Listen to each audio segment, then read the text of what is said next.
just ask that you hold your questions. I certainly have questions, and I'm eager to ask them. But we'll wait until after all three of our presenters have had their opportunity to present. So our next presenter is Kenneth La Chine. Ken received his PhD in history from Fordham University. He is currently a fellow at the Center for Renaissance Studies at the University of Massachusetts Amherst. The focus of his research is concepts of time and history in the medieval world especially, and a focus on fencing. He is in fact a fencing master. He's told me that he'll run any of us through if we try to leave the room before he's done.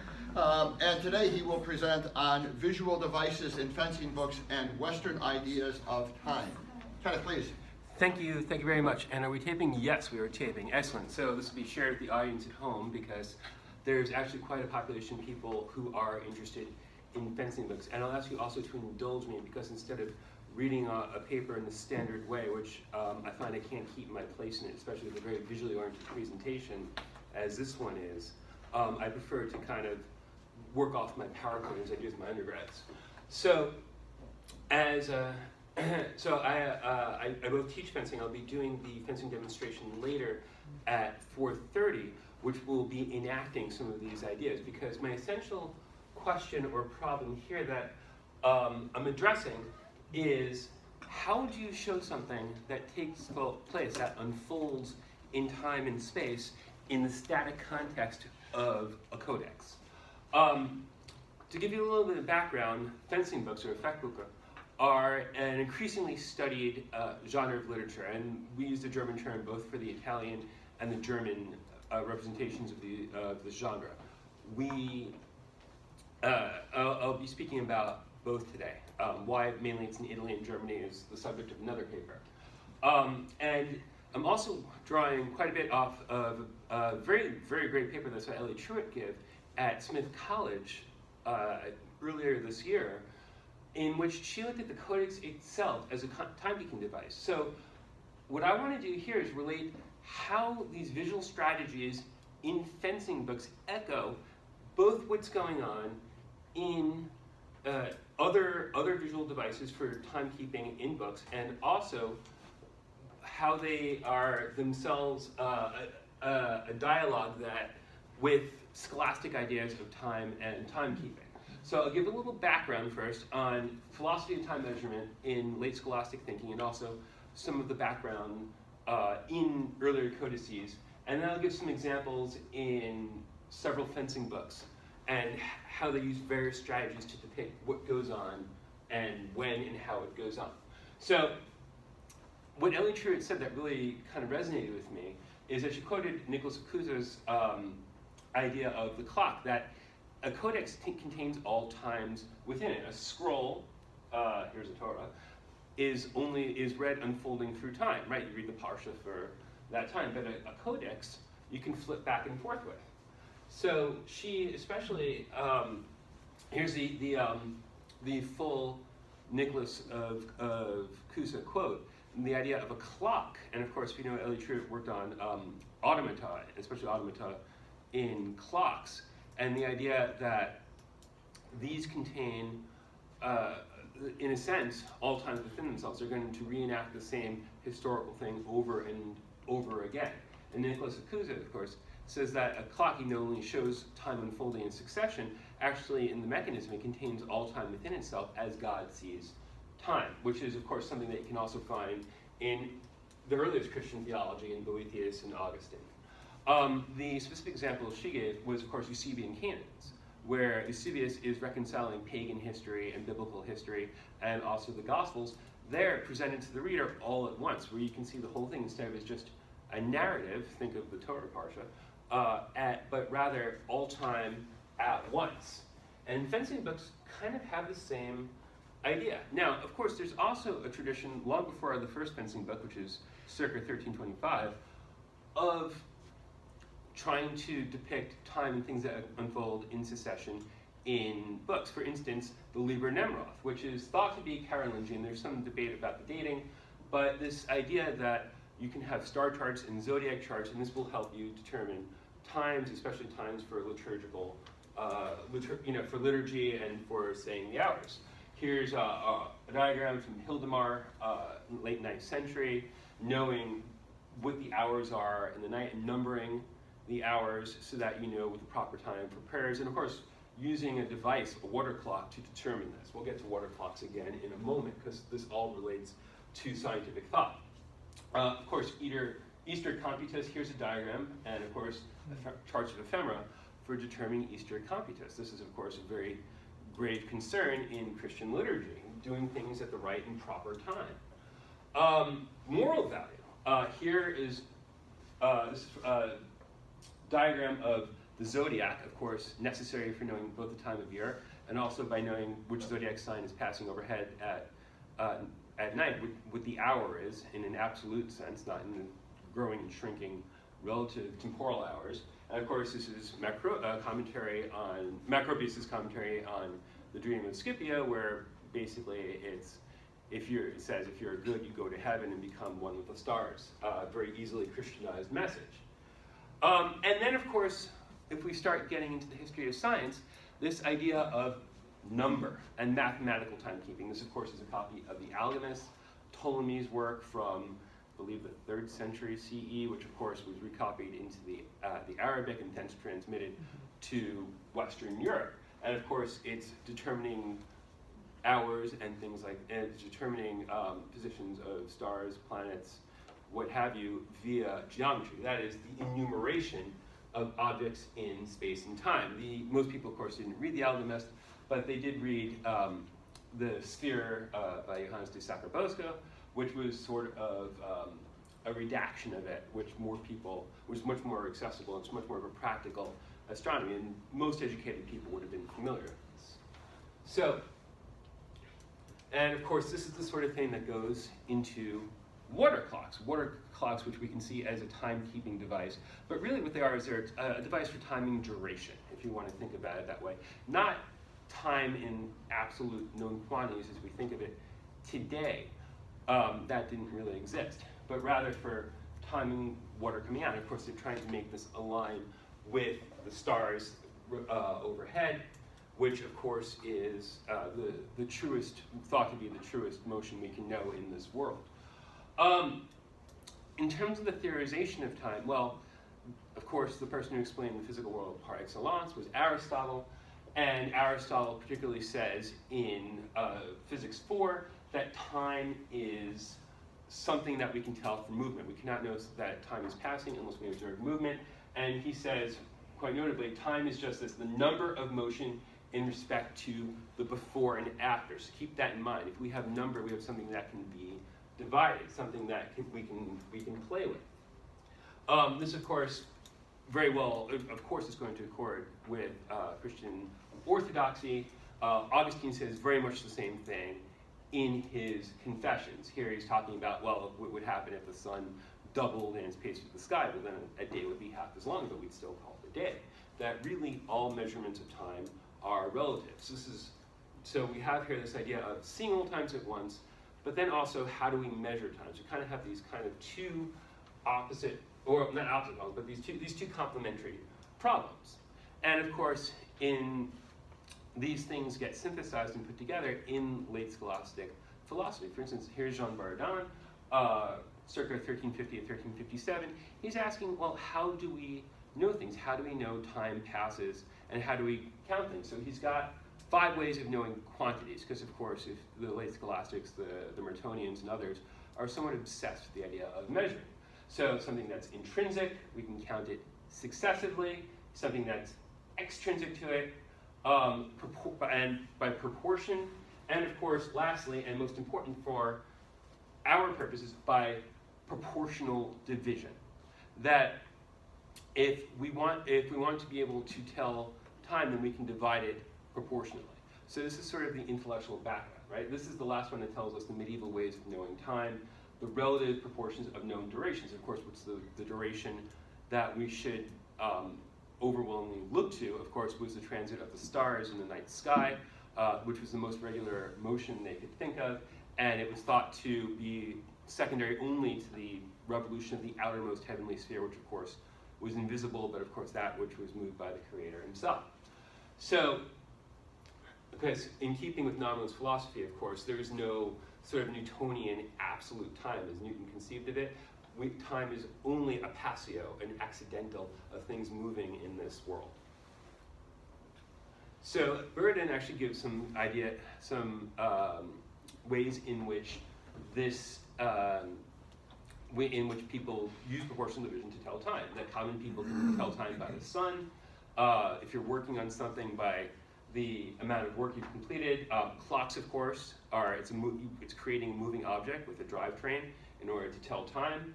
And there's other examples, such as telling time by certain prayers, boil an egg for 2 miseries or whatnot, in the Good Wife of Paris, and et cetera, et cetera. I love this quote from the University of Paris regulations, where they very carefully specify exactly how big this candle you're going to burn is for the elected to elect a rector. And of course, Nicholas of Cusa himself has this idea of, well, this is pre-Galileo too, by a couple hundred years, that if we can time pulses and we use a clepsydra and we can weigh the water and we can tell the difference between the pulses. So kind of really interesting early scientific thought. But remember, it's still in the medieval period relative duration, such as in music. A half note is half of a full note, right? And of course, they're very concerned with music theory, especially in the 14th century.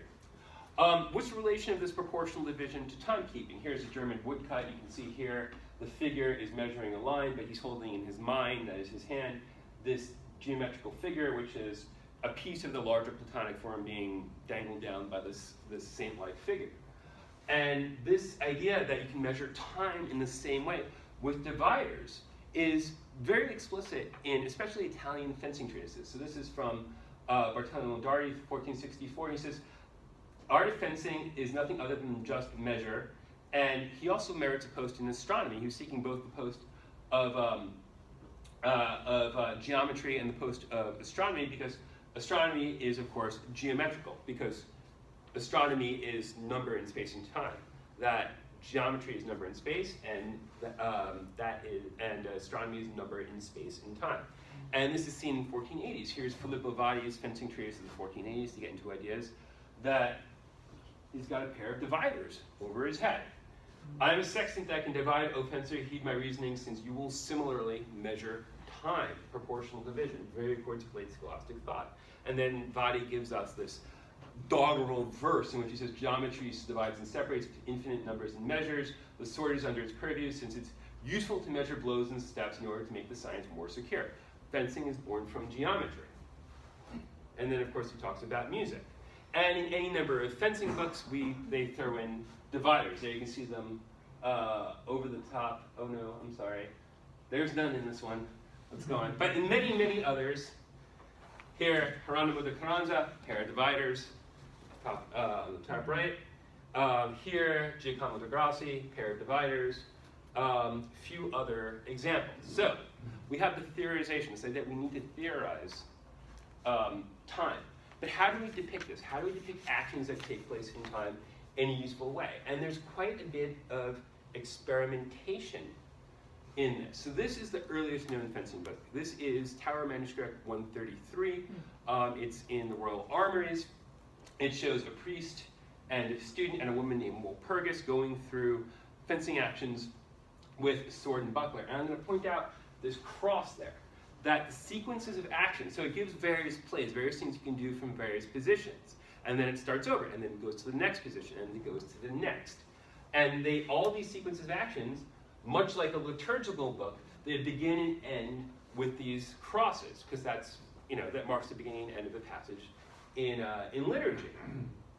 And John Jordan, who is an enthusiast who's been looking into this, has diagrammed possible actions, right? You can actually do a flow chart from this. So I took actually his diagram from this because it was a good, quick image to use, and he actually came up with a whole flow chart of what you can do. So in a sense, this is really a good example that Elliott Truitt was talking about, in that you've got all possible times shown at once in the codex, and you can flip back and forth, and then you're borrowing another device from something else that unfolds in time, that is liturgy, prayer service, to see where you stop and start. So that's quite, I think, a clever way of doing things. But then how can we represent time abstractly? And that brings us to the next known fencing book, which dates, we think, from 1389. It's a commonplace book written in German vernacular, and it's the first instance of the Lichtenauer school of fencing. That's from it's a depiction of Lichtenauer from 1452, quite after he would have lived, but that's who the fellow is. And this is a very different depiction, or a very different reckoning of fencing, in that it's the first theorization, and it uses those Aristotelian terms. I'm not going to dwell on this too much, because again, this is a session on visual representations, and this is textual and intellectual. And so what we're going to do is I'm going to dwell on this when we demonstrate it at 4:30 and explain it then. But I want to point out the close relationship between the Aristotelian idea of before and after, and the German vor and nach, that in order to describe when you do a certain thing in fencing, it can be either before the other guy's movement or after their movement. And the author of this anonymous verse and the gloss on the Lichtenauer verses also uses Aristotelian terms, taken actually from the pseudo-Aristotelian work, the Perihermanus, to describe various strategies that you should oppose weak with strong and strong with weak. And Latinite, and also other ideas drawn from the physics, the idea of movement and constant movement. So this, by the way, this tradition, this Lichtenauer tradition, the last really important book in this tradition is as late as 1570. Joachim Meyer and Strasbourg, who I presented on actually here last year. And so this goes on for a very long time, and we even have references in the 18th century to these Klappfechter, who were sort of seen as ruffians, such that in German actually a Fechter used to be a word for a saucy and impudent beggar, is when 18th century dictionary put it. So these guys fall into disrepute, but they're there. So this will be the subject of demonstration at 4:30. Let's move on to another visual representation, one more like 133. And actually, one of the next known fencing books, which is Fiore de Liberi from late 14th century. His last known work that he actually composed and oversaw, speaking of himself in the present tense and not as dead. It was from 1410. He was associated with the Visconti and d'Este circles. In Italy, I have an article coming out on this. If you are interested, I can give you that. We have 4 exempla of this. This is the Getty version there to your right, to the right. And he uses a number of iconographical strategies to speak metaphorically of what he wants to tell us. And he does this in a way that both using sort of a Plinian, Pliny's natural history, but also a lot of icons that are reminders of saints. And of course, there's here and there, of course, don't forget, you've got a links with pair of dividers up there. So there again, we see our dividers. And just to give you an idea, here's a mnemonic thing for what are you supposed to do if someone attacks you with a dagger. Here you have the youngest figure, take away his dagger. And the next guy, a little bit older, pair of arms, break his arm. Third one, a little bit older yet, holding a key, put him in a lock, right, a joint lock. And then finally, oldest, most regal figure, cast him down. So this is the sequence of actions for, remember to do it this way. Don't try to throw him down before you take his dagger away, you're going to get stabbed in the face. And he shows actions in time and the way you do things in using a very interesting visual device. That the first guy, the first technique, his is a wrestling play. So the first technique is shown by the guy with the crown, the master. And then after him, there's a number of scholars that show from what that position we can do. So here's the scholars, and there might be a number of these scholars with the gilt garters showing you what to do next. And then as a counter to that technique, then the countermaster has got a garter and a crown. And these are gilt and quite nice. So it's a very interesting visual strategy to say what to do when. Here's just another example, right? So in this defense, the master there stops the dagger attack, and then he puts this joint lock on him, just like it says in the beginning, and then, oh no, the guy is countered and he gets stabbed anyway. Too bad. So it shows you this very, very clever device for how you depict actions in time. But also, he starts using this idea, and two of them have this oblique reference to the word tempo. What is tempo? Tempo is still an idea that we use in fencing today. What tempo is, one fencing tempo is one movement. And then, of course, a movement can be bigger or smaller than that movement. We'll demonstrate. This is difficult to explain without demonstration, so that's why we're doing this demonstration at 4:30, right? So tempo is a duration of one action relatively considered. And then, of course, we have other technical terms like contratempo. You make an action against an action. Mezzotempo, half of that. Dividing, just like Euclid would, with a pair of dividers. And again, here's Vadi from the 1480s, from the court of Urbino. And we still use this idea of tempo today in teaching fencing. The last figure I want to consider, because I know I'm running out of time, is Camilo Agrippa, who is fascinating. I've published a translation of this, and this is something well worth considering, because what he's doing is he is representing movement. He's seeking to represent movement really, really using geometrical ideas. So he besides simplifying fencing, he's using geometry to quantify the human body. The human body is something subject to this proportional division, which is to say quantification. He was, by the way, associated with very interesting Roman circles, which I don't have time to get into, but I can give you a link to one of my articles if you're interested in him. The divider, right? He says human beings are just like the divider, right? Human beings are, which is why I have a picture of Camilo Agrippa before, the divider. He says human beings are just like a divider, that we can make all sorts, that we are naturally suited to fencing, just as a divider is able to make all these geometrical figures. And he also uses this idea of tempo to describe when you do what, but he also tries to depict actions in time. These aren't four guys fighting, it's two guys at different moments in time, very much like Muybridge's photos in the 19th century. It's still this problem. How do we depict something that unfolds in time? How do we see it with God's eye? And he came up with this very interesting device for diagramming it. And of course, this is a allegorical figure of him debating with some scholastics, which I don't have time to get into. But you see, he's holding the dividers, and of course, the world and over everything is the hourglass. So this is a fascinating thing. And interestingly enough, finally, he ends his treatise with an astronomical dialogue to show his mastery over space and time. That if you can understand space and time, you can understand fencing. This, needless to say, a little bit later, Galileo is going to be conducting his experiments with his clepsydra and water clocks to refute Aristotle. So the root of reality is number, but the only way to enumerate this is relative division. So, just to sum up real quick, timekeeping, relative, not absolute. Fencing books participate in this early modern question: how do we measure time? How do we depict time? And how we depict things, action sequences in time? Very important for scientific production.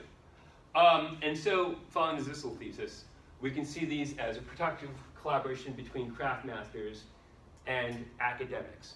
Finally, maybe we can discuss this in the question and answer period outside. I'm looking at where to go from here. So I've got these things, but I'm trying to fashion this into a work that will say something that will be useful to scholarship, and as opposed to just making fencing books as curio, but rather something to say deeply, something deep about the development of the Western intellectual tradition. Thank you.